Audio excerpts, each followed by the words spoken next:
Digimon's new game, Digimon Up, is releasing on July 15th, next week. In fact, if you count Sunday as the start of the week, then it's this week, I guess. And yes, even though the App Store does say July 28th, it's only expected by them because they haven't updated it. It is July 15th. Official Digimon channels have said this. Don't just trust a random App Store listing. Even Digimon themselves said that. But since my last video, we got some really good looks at the game, which for me are really exciting and for some people have caused a lot of furore with this new free mobile game. So let's go over it, examine what we've got, and talk about the controversy.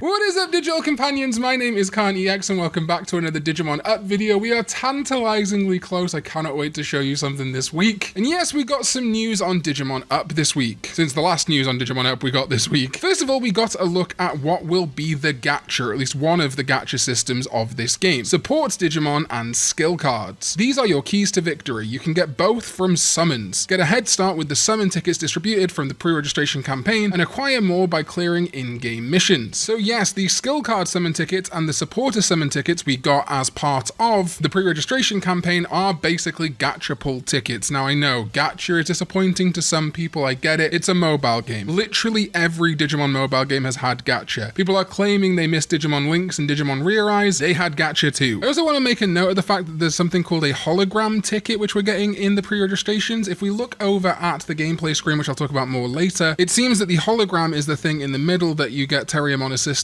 and Agumon Expert with to pull things like clothes and skills, etc. So supporter Digimon, they join you on the field to support your partner Digimon. Create your party using one partner and up to 5 supporter Digimon. It does say Digimons here. They keep saying Digimons on the Digimon Up socials. It's probably just because they're translating from the Japanese posts, but Digimon is the plural of Digimon. Please stop putting S's on. It gives people an opportunity to attack you and take on every battle. And then skill cards based on the digital monster card game of the past. Equip and watch them activate in battle for various effects. So yeah, Gekomon here is an SR support Digimon, and this card here is also an SR, and it shows you what it does. Attack, defense, and HP bonus, and an AoE damage of 63% with an 8-second cooldown. So I want to talk more about these in a second, but I need the context of the next post for it to work. So we see, of course, here the default home screen of the game, and yes, it's an idle auto battler, which some people don't like, and I know idle games have a bad reputation, but have we played it yet? Do we see the full scope, or do we just see a home screen? And that is Bandai's fault. Absolutely, they have not showed off enough gameplay. I would definitely say that is the case, but I guess they're trying to preserve some surprises. The best surprise they could preserve, though, would be if they actually revealed it was coming out in Brazil, which it really should. Hopefully it will. But yeah, we talked about a lot of this home screen before. You've got missions, login bonus, a pass, campaigns, PvP, and I think this is where the supporter cards and the skill cards are going to be most prevalent. They're of course going to help with the idle battles, and also if we look at the bottom here, we've got dungeons. So for people worried about this being the only gameplay, don't. It's very clear that it's not just this home screen. You've got, of course, Tamer and Digimon options. You've got the dungeons for different dungeon battles you'll be able to do, and then the Explore tab, which is where we assume things like the Digifarm are going to be. Remember, they've already confirmed that you can grow Digimeat in this game. They've already confirmed there's gym training to be done. There is far more than just this home idle screen, but I do think it's probably likely to top the PvP. That's where you're going to have to do a lot of gacha pulls. People are already presuming that, and it's not a bad assumption to make, but we still really need to see how the gacha will manifest. Will it be super predatory or not? We also see something which kind of confirms the Taichi and Agumon we got for 1 million pre-registrations, because they're not our tamer. They are kind of sitting in the same spot as a supporter Digimon. In fact, if we look at the other screen we saw where the supporter Digimon went, they're notably missing here. So I do think Taichi and Agumon are just a special kind of supporter. So you're not going to have to be forced to play as them or anything like that. If you don't want to use the Taichi and Agumon support, you don't have to. Also, Gesomon's here, which I think is pretty cool. It wasn't in Time Stranger. So they say game info, battle and tamer interactions. Digimon will fight automatically in the main battle screen. As you progress through the stages, enemies will get stronger and stronger, so keep training your Digimon to win all the battles easily. In addition, you can interact with other tamers in-game by battling with them in PvP matches or by meeting them in the camp. Whether you aim to climb the rankings or have a fun chat with fellow tamers, Digimon Up has you covered. And then we also see here the camp screen. This is kind of our guild system, I guess. We've got Leomon's Dojo and Pixiemon's drill site, which I think are places you probably have to do dailies at, a camp shop where you can pick up items, and of course the camp tent, probably where you add your guild members or whatever. This is where I want to talk about something which has become a point of criticism, and I've talked about before, but I don't think is a particularly valid criticism in my opinion. They marketed it like it was going to be a VPET, and it's not a VPET.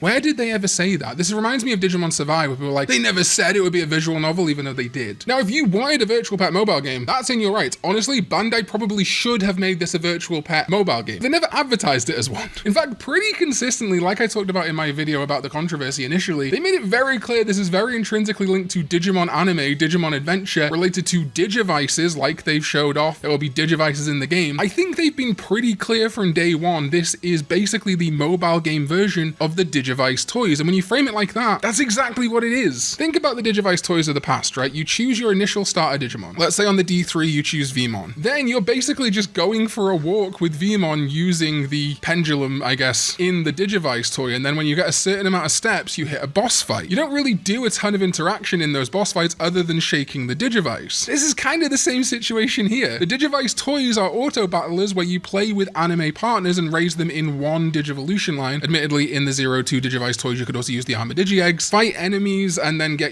companions or whatever along the way. But generally, it's just working your way through a map in a loop to fight Digimon. And then once you've already raised one Digimon, you can encounter another one and raise another one. In this version, Digimon Up, when you get an Agumon and raise it all the way through to War Greymon, you then get to start again with your next egg at level 99, going back down to, I don't know, Terriermon or Biomon or whatever you want. The PvP is very evocative of the PvP in the Digivice toys, where you put two Digivice toys together and battle your friend's Digimon. This is not a virtual pet video game, and it's also, from day one, been very clear that it's not something on the scale of Digimon Eirias either. My assumption has always been, for right or wrong, that Digimon Eirias, Digimon Lynx just did not make enough money. This to me is also why Digimon New Century has not left China. It makes a lot of money in China, but probably would not make any significant amount of money outside of that region, in Japan or the rest of the world. But they know Digimon fans want a Digimon mobile game. Something to play maybe more casually, do battles and pulls and things like that. So that's what Digimon Up is for. A smaller scale project to tide us over until, well, the next Digimon game, or even just Digimon Elysium, which, let me remind you, we have a whole other Digimon mobile game coming out this year. Yes, it should have come out probably last year, but that's what it is. That's the situation we're in. I do think they could have done something different here, but I am seeing people saying you're following up Time Stranger with this, and it's like, that's just not the case. This is not the next big game from Digimon. This is a little simple, fun mobile game. In the same way that, I don't know, Pokemon Shuffle was not the great big follow-up to Pokemon X and Y. You know what I mean? They're giving us lots of options. This isn't the next main Digimon game. This is just a little mobile game. Now listen, I don't want to meat ride it too hard. That's not what I'm trying to do here, but I'm just looking forward to Digimon Up. I'm looking forward to having this Digivice toy in my pocket. It's no more complicated or more simple than that. And I do think there are absolutely valid criticisms, right? Being annoyed about the Brazil situation, not even acknowledging it publicly. That just tends to be what Japanese companies do, unfortunately. And I do think a healthy skepticism about the gacha and how long the game will last absolutely makes sense. If it didn't exist, it's not like a full 3D Eirias New Century style game would exist instead. Those games were never going to exist again. At least certainly not until Digimon mobile games start making more money again. So it's kind of like, would you want nothing or something? I'm not trying to convince anyone here. I'm just trying to kind of provide both sides of the argument to present why I think ultimately somewhere in the middle is true. Now, the gacha. I don't think this is all we're going to see out of this game, because if you think about idle auto battler gacha games, typically they have a lot more systems than just two. We can already see that we have these Digi Emeralds in the top, and indeed some other thing, I think Digi Diamonds they're called. Those are almost certainly going to be for doing something related to microtransactions too. My suspicion is that Taichi and Agumon, if they weren't given away for pre-registrations, might have been some kind of banner you can pull on. I think ultimately we just have to wait and see. But my logic has always been, I would rather have something than nothing. There has been plenty of Digimon products that I have not enjoyed. I didn't enjoy Ghost Game after sort of the 12th episode. Honestly, I'm not a big Digimon World fan, so World Next Order was not for me, but I was happy that it existed, that we had more Digimon media out there. I am still really looking forward to Digimon Up, because there are so many mechanics we can see here that we still don't know what they are, and I can't wait to dive into them. I think the sprites look gorgeous so far, honestly. There's a couple of misses, like Armadillomon doesn't look great, but overall I think the sprite work is really nice. And again, this isn't designed to be some big, overarching, crazy console RPG or anything like that. It's a game that you put a couple hours in at most a day, and then get on with your life, but you can see already that there are far more mechanics than just this home screen. The tamer system, the Digimon system, dungeons, camp, explore, which could probably mean a bunch of things, but like training and Digifarm are probably there, and the shop. I think there'll be more to do than just sitting there looking at your phone waiting for Agumon to attack, you know what I mean? I think there's far more going on here than people are giving it credit for, and obviously judging the book by its cover, which, yeah, if all you've been given is the cover, that's all you can do, but we're only a couple of days away, so let's just wait and see what happens. As a reminder, if you're in the US, don't know why we couldn't have had a European giveaway for this too. That would have been really nice, or, you know, other parts of the world besides the US and Japan. You could have even included Canada. You could have made it a North American giveaway. Don't know why they wouldn't do that. They are giving away future potential cards to obviously 15 lucky winners that feature the pixel art of the current roster of starters from Digimon Up. So if you go over to Twitter, maybe other socials, and participate in this campaign, you can do that. I have had a few questions about the game that I want to kind of clarify. First of all, the starter Digimon, they are not gacha currently. The 15 Digimon you see here, the Adventure 02 and a couple of the Tamers partners, you can choose from any of them for free, and they hatch probably immediately. The gacha system will have almost nothing to do with your partner Digimon. I do think it's pretty likely, once we're out of release, that they'll start doing banners for like individual Digimon, so like the Impmon banner or whatever, but they might also be free updates. However, they have made it pretty clear that the main gacha are these skill cards and these summon cards, so adding supporter Digimon and cards from the old card game that will give you new attacks in battle. You're not going to have to pay money to unlock Gabumon and Biomon and Guilmon and Terriermon. They're all going to be there. You just raise your Agumon through to War Greymon, get to level 99, choose the next egg. Regardless, I'm excited. I can't wait for launch week. I'm going to be streaming Digimon Up a bunch, and hopefully once it's out, the dust will settle a little bit and a lot of the more controversial stuff going on will kind of even out. And again, as a reminder, we have the Time Stranger DLC coming next year. We have Elysian coming this year. Small chance it gets pushed, but I don't think so. I'm going to be talking more about Elysian once Up is out. Let me know what your thoughts are on Digimon Up. Like, to me, like I say, it just feels like a big version of the Digivice toys. And yeah, maybe people were hoping for virtual pet toys, and I think they probably should have tried to have more branching evolution in this thing. Maybe that will come in an update. That would be great. But for right now, I'm just looking at it as a free Digivice toy with a bunch of Digimon on it. Plus, it's got Gekomon. How could I hate it? Thank you to my sovereign ZDK14 and everyone else who supports me over on patreon.com/Karn EX and my YouTube channel members here on YouTube for holding it down. I'll see you next time when we go digital.